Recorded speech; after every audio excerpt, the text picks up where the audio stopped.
How are you doing, ladies and gentlemen? People who watch our pan lessons from different corners of the world. Are you okay? Me too. I am very nice. There is no problem. Good. Now I'm going to teach you a very wonderful lesson which is related to the use of the word just. This is an adverb, just. What is the meaning of just? For example, when I say, I have just finished to prepare the lesson. We have just eaten the remaining food.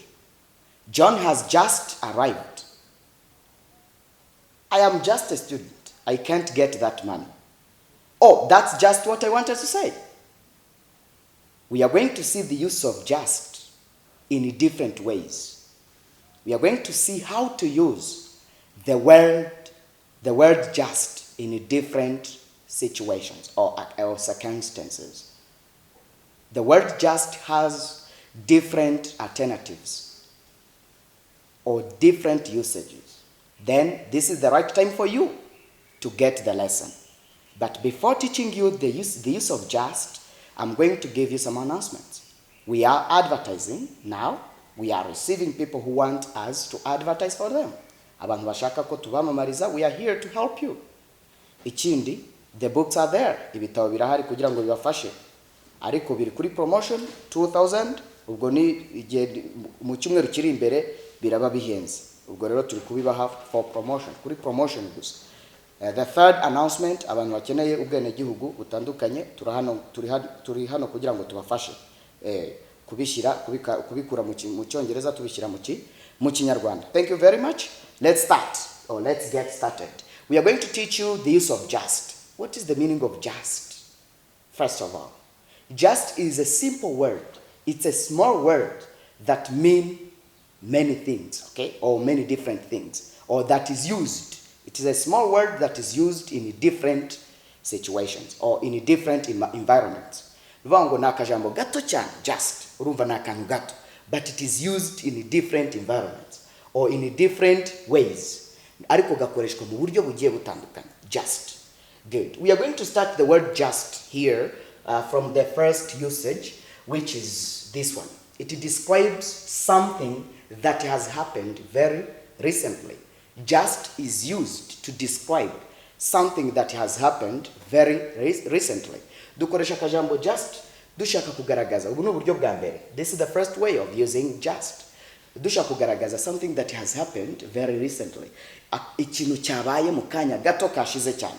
We use just that time. For example, I can say, we have just finished to play. Now we are discussing. What is that? We have just finished to play. Oh, we have been playing, okay? Me and my friend, or my friends, Jenny Shutizan, we have been playing football, okay? Then, when we finish to play, tuzakoresha kajambo just. Then I say, we have just, umunakatuwaza. What have you been doing here? Or what have you done? Mwakozichi. Oh, my friend, we have been playing. Or, we have played. We have just. Ushatushiramo ako kajambo just ugaragaza ko igikorwa cyarangiye very recently. Urugero niba mwari muri gukina noneho umuntu akabasanga mugasoza saa 4 akabasanga saa 4 n'iminota 5 muri kuganira. Icyo gihe saa 4 n'iminota 5 ushobora kuvuga uti we have just finished to play. Tumaze gukina kakanya karangiye gato cyane. Very recently. We have been playing, but we have just finished to play football. Now we are discussing. Ubicho turi gukora turimo kuturiganirira. That is the first usage of just. Umuntu wakumvise neza nagire gutya. Wow, good. That is the first usage of just. The second usage of just is this one. The second one is this one. To express. It is used to express a precise or exact meaning. Just nanone nakajambo gakoreshwa turi kugaragaza precise or just the exact meaning. Yuri kugaragaza ikintu uhamije nacyo cyokuri kiri precise nawe wemeye uzakoresha just. For example, that's just what I wanted to say. That's just what I wanted to say. Urugero umuntu akavuga nk'ibyo nawe washaka kuvuga uzatumubwira, oh my friend, that's just what I wanted to say. Hey, ibyo that's just what I wanted to say. Ibyo nanjye nibyo nashaka kuvuga. Rwose unkoza ahantu aho nanjye nashakaga. That's just what I wanted to say. to say. That's just what I was thinking about. That's just what I was thinking about. Nanjye nibyo narindi gutekereza. That's just what I was thinking about. Nanjye nibyo natekerezaga. Just. Urumva, you are precise that time. Okay? Or something, or you are showing the exact meaning of what someone has said or what you want to say. That's just what will happen.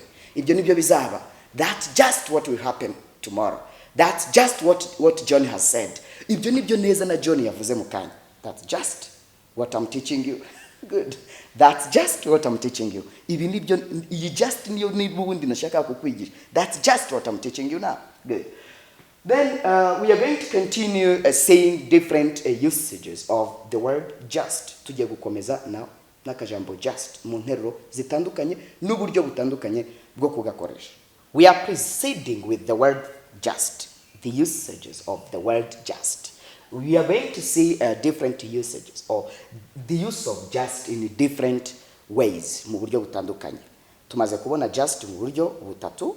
This is the fourth way of using the word just. We use just to simply say something, okay? Or to say something very simply, or that is something that is just, it is like only or simply. We use just to say that simply or only, okay? For example, simply or only, for example, I can say, is this person a boss? Just, yeah, he is just a simple man. He's just a simple man.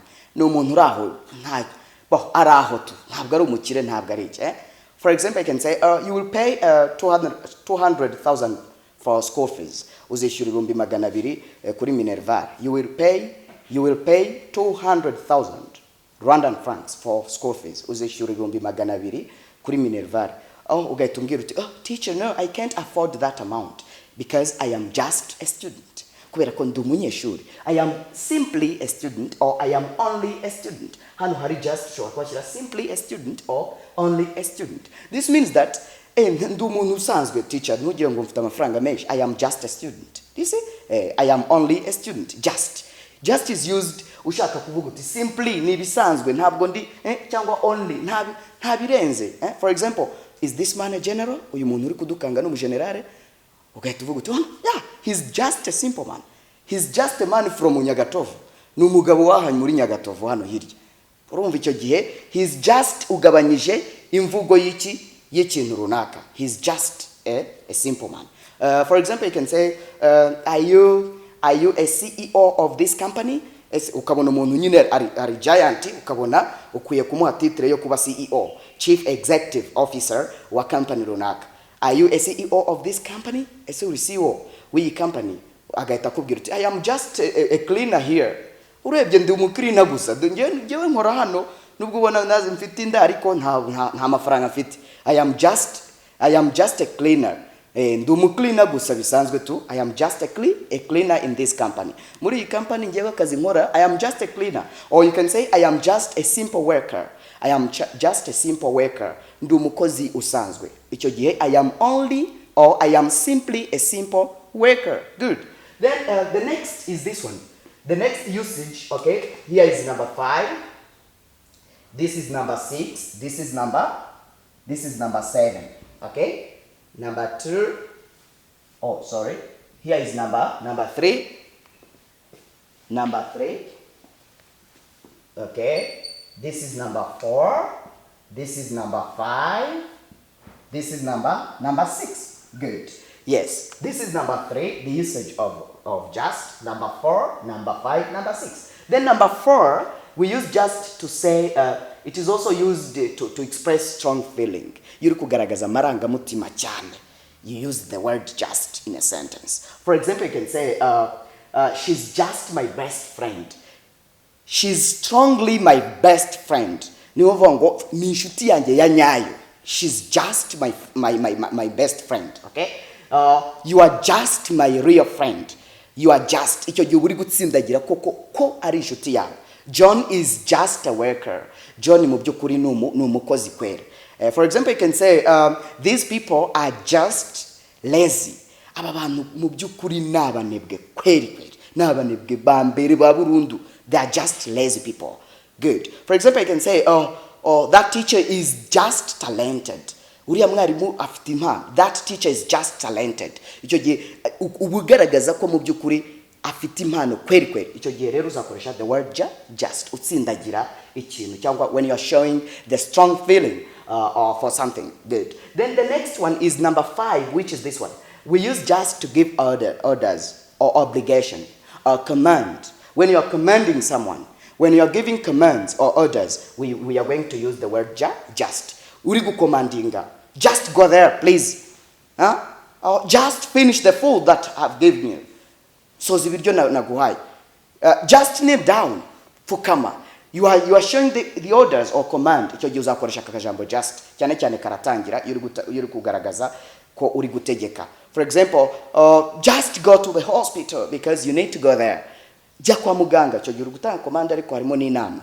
Just go to the hospital right now because you need to go there. You can say just try to finish these popcorns. So that is in Jugu, popcorns, good. Then we use just to show or to give orders or command. Good. The next one is this one, which is we use just to reduce the force of statement. Tukoresha n'akajambo just hano kuri number 6. Ubu n'uburyo bwa gatandatu tugakoreshamo just when we are reducing the force of statement. For example, statement here is a sentence. Yuri kuvuga interuro ariko ukagabanya ubukana bwayo. For example, nkampamagaye nk'umugore wanjye nkamubwira nkampamagaye umugore wanjye ariko ntamfashe. None wakaza kumamagara nkahita mubwira ni oh I just wanted to say that I love you. Nta kintu naguhamagariye nashaka kukubwira ko ngukunda. I'm reducing the force. Ngabanyije ubukana bw'interuro yanjye. Oh, I just to say goodbye. Nashaka kuvuga ngo goodbye. I just to tell you that I'm going. Nashaka kukubwira ko ngiye nta bindi birenze. Sinshaka kukwishyuza. I don't want you to give me my money. I just want to say goodbye. Icyo nshaka kuvuga no kugira ngo nkubwire ko ngiye. I just want to teach you alphabets. Icyo gihe iyo mvuze ngo I just want to teach you alphabets, nivuga ngo ntabwo ndi bubigishe isomo rirerire rigari cyangwa se rikomeye. I just want to teach you alphabets. Nshaka kubigisha gusa alphabet. Oh, I can say I just want to tell you the time. Hoya ngo uhamagaye ngira ngo nkubwire igihe utaza gukererwa. Nta birenze. Yeah, I just want to tell you the time. Good. Or I just wanted to tell you that tomorrow I will come to visit you. Urebye naguhamagaye nshaka kukubwira ko ejo nzaza kugusura. Ntabwo nari nguhamagaye ngo ngutuke cyangwa nkubwire I just wanted to tell you that tomorrow I will come to visit you. Good. That is what just I have prepared for you on the use of just. Tunaguteguriye ugomba kudufata ukajikoresha akajambo just neza. Very nice. Then now this is the second part of our lesson, which is the quote. Twabateguriye quote y'umugabo w'umuhanga witwa Walter. This person said that, uyu mugabo yaravuze ngo, okay, the greatest pleasure in life is doing what people say you cannot do. The greatest pleasure in life is doing what people say you cannot do.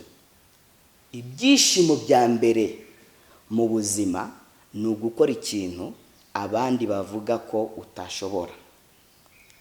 Just you will get the greatest pleasure in life when you study English here on Pan Edutainment and you get it. When people are saying that you will not get English in your life or you will not speak English. Ikintu kizakubera kiza mu buzima nuko uzakurikirana aya masomo abantu bakabona uri gukora improvement, uri kugenda umenya Icyongereza kandi bari bazi yuko utagiye mu ishuri. This will be the greatest pleasure in your life. I'm not telling you lies. Ntabwo ndimo kukubeshya. Let me repeat the quote kugira ngo ujye ubibwira n'undi muntu. Quote ziri hariya kugira ngo zidufashe.